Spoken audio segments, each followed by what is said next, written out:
शारीरिक व्याधी नाहीत तोपर्यंत मस्त जगून घ्या.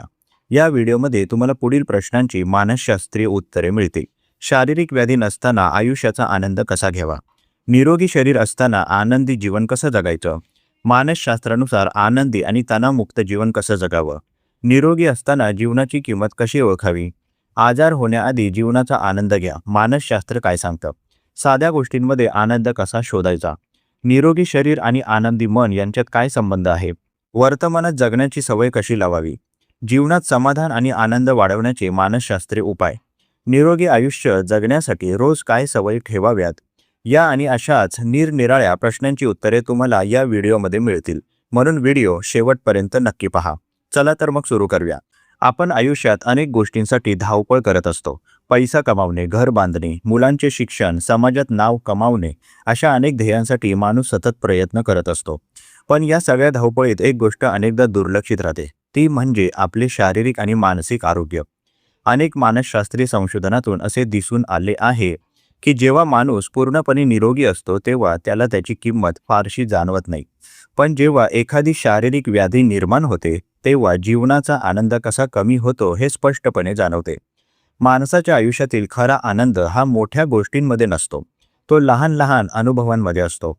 सकाळी शांतपणे चालायला जाणे, मित्रांसोबत गप्पा मारणे, कुटुंबासोबत जेवण करणे, मनापासून हसणे, निसर्गात वेळ घालवणे, अशा साध्या गोष्टी जीवनाला आनंद देतात. पण जेव्हा शरीर निरोगी नसते तेव्हा या साध्या गोष्टीसुद्धा कठीण वाटू लागतात. म्हणूनच जेव्हा शरीर व्यवस्थित आहे, कोणतीही मोठी व्याधी नाही, तेव्हा आयुष्याचा आनंद घेणे खूप महत्त्वाचे आहे. मानसशास्त्रात हेल्थ अवेअरनेस म्हणजेच आरोग्याची जाणीव हा एक महत्त्वाचा विषय मानला जातो. जे लोक आपल्या आरोग्याची कदर करतात आणि निरोगी असताना जीवनाचा आनंद घेतात, त्यांची मानसिक स्थिती जास्त स्थिर असते. ते लोक ताणतणावाला अधिक चांगल्या प्रकारे हाताळू शकतात, कारण त्यांना जीवनातील साध्या आनंदांची किंमत माहिती असते. अनेक लोक असे असतात की ते सतत भविष्याची चिंता करत राहतात. पुढे काय होईल? पैसा पुरेल का? लोक काय म्हणतील? अशा प्रश्नांमध्ये ते इतके अडकून जातात की वर्तमानाचा आनंद घेणे विसरून जातात. वर्तमान क्षणात जगणे ही आनंदी जीवनाची एक महत्त्वाची सवय आहे. शरीर निरोगी असताना जर माणूस सतत तणावात राहिला तर त्याचा परिणाम मानसिक आरोग्यावर होतो आणि हळूहळू शरीरावरही होऊ शकतो. दैनंदिन जीवनातील एक साधे उदाहरण पाहू. समजा एखादा व्यक्ती आहे जो दिवसभर कामातच गुंतलेला असतो. त्याला वाटतं की आता खूप मेहनत करायची, पुढे आराम करू. पण अनेक वर्षे अशीच धावपळ करताना तो स्वतःसाठी वेळच काढत नाही. अचानक एखादी शारीरिक समस्या निर्माण होते. डॉक्टर सांगतात की आता थोडा आराम घ्या, जीवनशैली बदला. त्यावेळी त्या व्यक्तीला लक्षात येते की मी इतकी वर्षे जगलो पण मनापासून जगलोच नाही. या उलट दुसरा व्यक्ती असतो जो जबाबदाऱ्या सांभाळत असतानाही स्वतःसाठी थोडा वेळ काढतो. तो कुटुंबासोबत वेळ घालवतो, मित्रांशी बोलतो, निसर्गात फिरायला जातो, एखादा छंद जोपासतो. अशा लोकांची जीवन समाधानाची पातळी जास्त असते, कारण ते जीवनाला फक्त काम किंवा जबाबदाऱ्या म्हणून पाहत नाहीत, तर एक अनुभव म्हणून पाहतात. शारीरिक व्याधी नसताना मस्त जगण्याचा अर्थ बेफिकीर होणे असा नाही. त्याचा अर्थ असा आहे की जीवनाची कदर करणे, आपल्या शरीराची काळजी घेणे, मनाला शांत ठेवणे आणि आयुष्यातील साध्या आनंदाचा अनुभव घेणे. मानसशास्त्रज्ञ पॉझिटिव्ह सायकोलॉजी या शाखेत सांगतात की आनंदी जीवनासाठी 3 गोष्टी महत्त्वाच्या असतात. पहिली म्हणजे कृतज्ञता, म्हणजेच आपल्या आयुष्यात जे आहे त्याबद्दल आभार मानणे. दुसरी म्हणजे संबंध. चांगलेच नातेसंबंध माणसाच्या मानसिक आरोग्यासाठी खूप आवश्यक असतात. तिसरी म्हणजे अर्थपूर्ण जीवन, म्हणजेच आपण जे करत आहोत त्यामागे काही अर्थ असणे. जर शरीर निरोगी असेल तर या तिन्ही गोष्टी अनुभवणे सोपे होते. पण जर शरीर सतत आजारी असेल तर माणसाचे लक्ष बहुतेक वेळा फक्त आजारावरच केंद्रित राहते. त्यामुळे जीवनातील इतर आनंद मागे पडतात. अनेक अभ्यास असेही सांगतात की जे लोक रोज थोडा व्यायाम करतात, संतुलित आहार घेतात आणि सकारात्मक विचार ठेवतात, त्यांचे आयुष्य अधिक आनंदी असते. कारण निरोगी शरीर हे आनंदी मनाला आधार देते. शरीर आणि मन यांचा खूप जवळचा संबंध आहे. मन आनंदी असेल तर शरीरावर चांगला परिणाम होतो आणि शरीर निरोगी असेल तर मन ही अधिक शांत राहते. कधी कधी माणूस स्वतःच्या आनंदाला पुढे ढकलत राहतो. हे काम पूर्ण झाल्यावर आनंद घेऊ, थोडा पैसा जास्त झाला की आराम करू, असे तो स्वतःला सांगत राहतो. पण जीवन नेहमी आपल्या नियोजनप्रमाणे चालत नाही. म्हणूनच मानसशास्त्रज्ञ सांगतात की आनंदाला पुढे ढकलण्यापेक्षा दररोज थोडा आनंद अनुभवणे अधिक महत्त्वाचे आहे.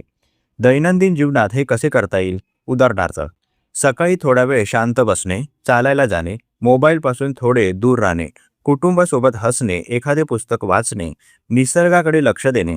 या सगळ्या गोष्टी खूप साध्या आहेत, पण त्या मनाला शांतता देतात. एक महत्त्वाची गोष्ट म्हणजे तुलना टाळणे. आजच्या काळात लोक सतत इतरांशी तुलना करत असतात. कोणाकडे जास्त पैसा आहे, कोणाकडे मोठे घर आहे, कोण जास्त यशस्वी आहे, अशा गोष्टींचा विचार करून स्वतःचा आनंद कमी करतात. पण सतत तुलना केल्याने समाधान कमी होते.